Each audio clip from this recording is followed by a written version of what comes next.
Happy birthday. That's a joyful greeting for most people, unless they're trying to not celebrate because they lie about their number, like Grace on Grace and Frankie did when she turned 80. Welcome to Calm in the Chaos, where celebrating birthdays is all about saying, hey, I'm glad you were born. The relationships that follow a person's birth are really what make each of our lives interesting. Relationships with our parents, siblings, neighbors, and eventually schoolmates.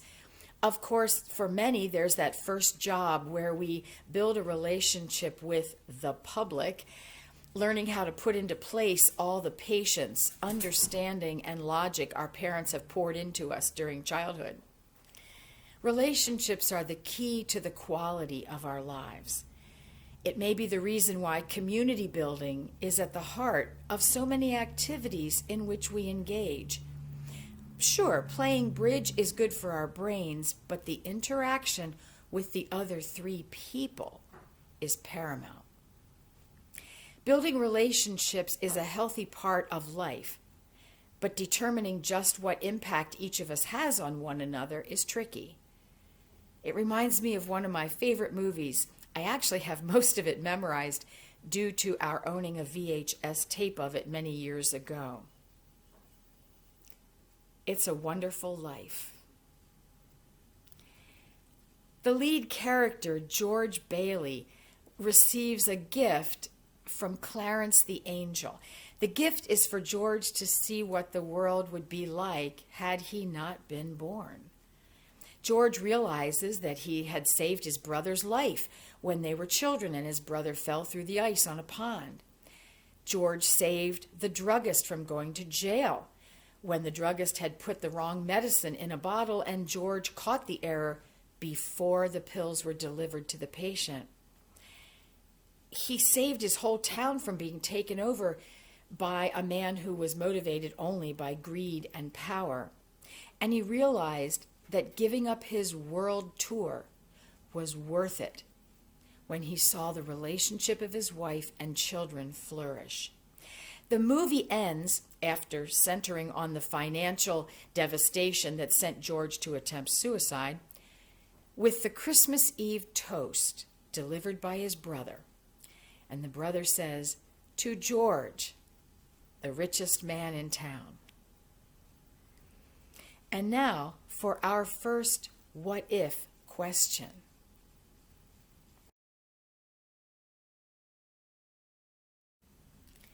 What if you had the opportunity to see the world as George Bailey did? What would you learn that would change your life if you could see what the world would be like without you? What makes you the richest person in your town?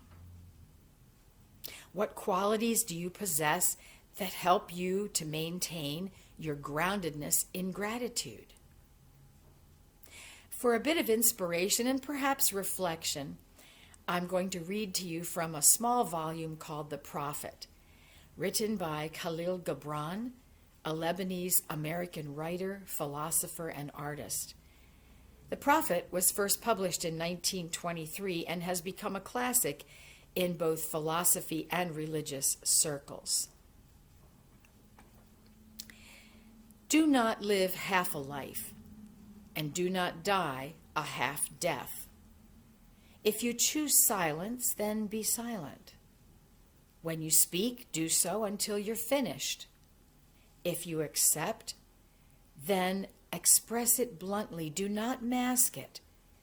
If you refuse, then be clear about it, for an ambiguous refusal is but a weak acceptance.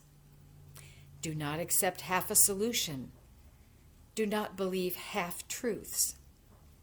Do not dream half a dream. Do not fantasize about half-hopes. Half the way will get you nowhere. You are a whole that exists to live a whole, not a half life.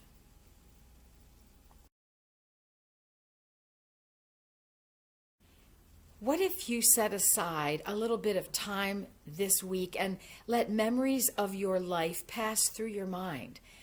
Are there memories of a time when you taught someone something important?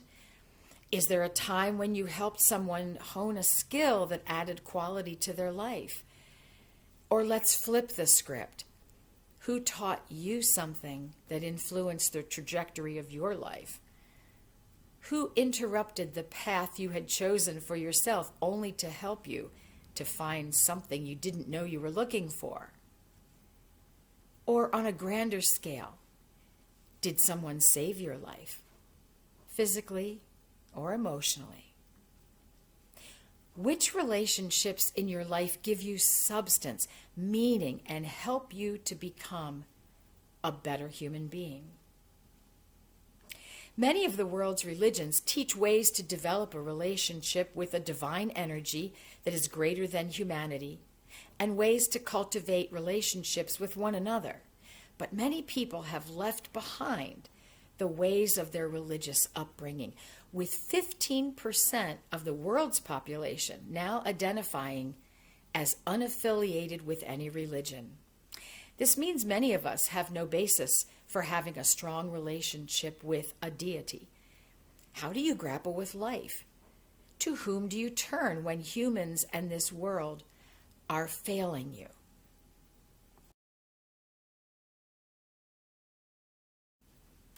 What if you need to leave all the definitions of God fall by the wayside and find your own relationship with however you understand God?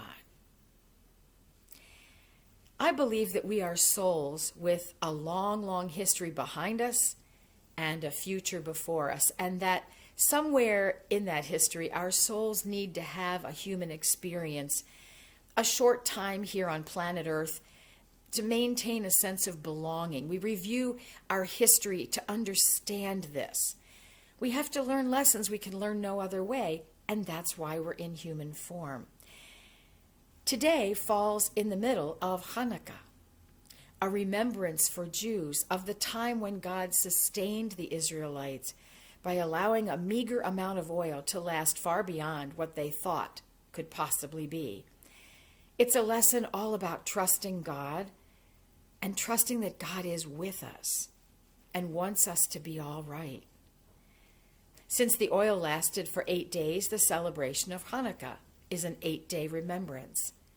Sure, the presents are nice, but the true value of recognizing this story each year is in the ritual, the ceremonial lighting of candles each evening with family members, and in the message of the story. I have wished for a December where there was no glitter and commercialism, where I could enjoy being with my family and celebrating the love with good food and togetherness. We would read holy stories, as well as Clement Moore's famous Night Before Christmas, but we would leave all the profit-making ventures in the dust. One year I mentioned this longing for a calm December in front of one of my choruses, and a quick answer came from the front row. "Become a Jew," she said. Now, I embrace a lot about Judaism, but I still follow Jesus as a model for my life. Even though I do not subscribe to the word Christian, I believe Jesus was born to be a model for living a life of grace and love and forgiveness. I also believe that many other spiritual luminaries have been sent to earth to give us guidance and to be models for living as well.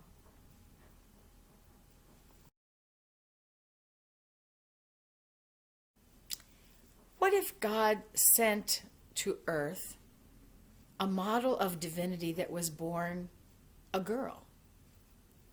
Can you picture a woman standing on the shore of Galilee, holding crowds of people, spellbound in her wisdom and gentleness? Does it matter that Jesus was a man? God showing up as a woman may well have prevented the overwhelming patriarchy that permeates Christianity, the patriarchy that has hurt so many. But that's not what happened. Jesus was presented as a man, partly, I believe, to set him apart from the woman-led earth-based religions that preceded his arrival. A phrase that has stuck with me, though I'm sorry I can't tell you who said it to me, is that Jesus was a female spirit in a male body.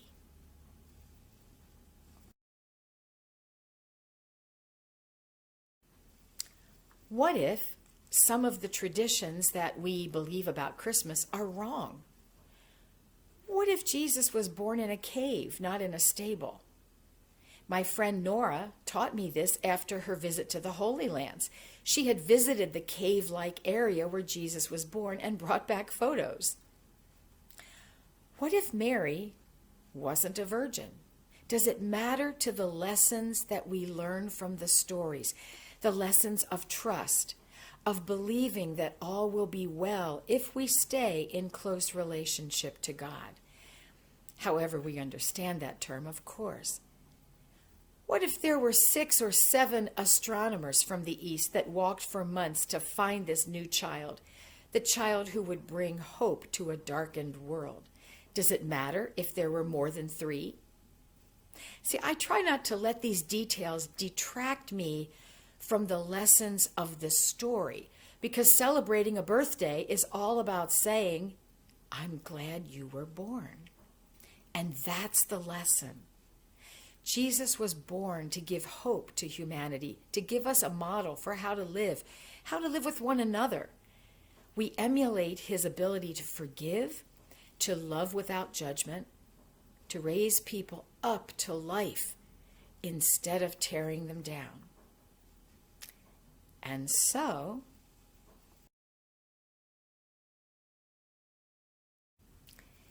what if we all came to earth to be lights for one another, to illuminate all that we see and all that we touch, to infuse everything with love and goodness? What if today we renew our commitment to living a wonderful life in wholeness and in beauty? Happy birthday, Jesus, and happy birthday to each of you, being born every day into a wonderful life. Our music selection is O Holy Night, the traditional Christmas song, sung by one of the members of a male vocal ensemble called Celtic Thunder. Blessings on all.